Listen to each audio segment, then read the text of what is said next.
Hi, I'm Renee, a psychologist, and this is Thrive Psychology, where we talk about mental health with honesty, compassion, and evidence based psychology. So, today we are pivoting a little bit and looking at trauma. So, just take a minute to consider, have you ever said to yourself, I know better, so why do I still react this way? Well, that question makes complete sense once you understand how trauma impacts the brain. So let's dial in and define trauma a little bit more practically because it can have so many misunderstandings of what it can look like. So, trauma isn't just about what happened, it's about things that might have happened too fast or too much, too soon, for too long, without enough support. So, this can include emotional neglect, chronic invalidation, relational unpredictability, or ongoing stress or burnout.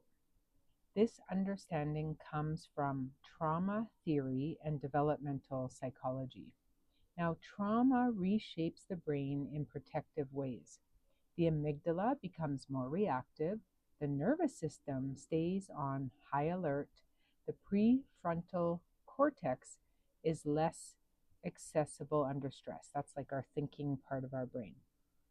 The body learns patterned survival responses.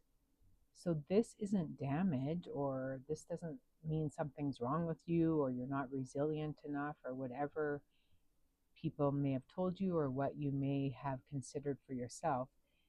Our brain protects us. So this is adaptation, not damage. Your brain learned what it needed to survive. So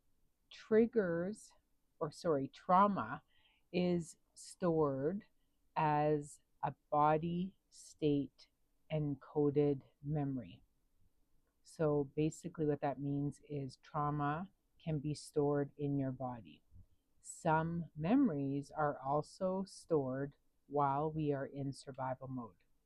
So when something reminds your nervous system of the past, the body reacts first, and then logic arrives later.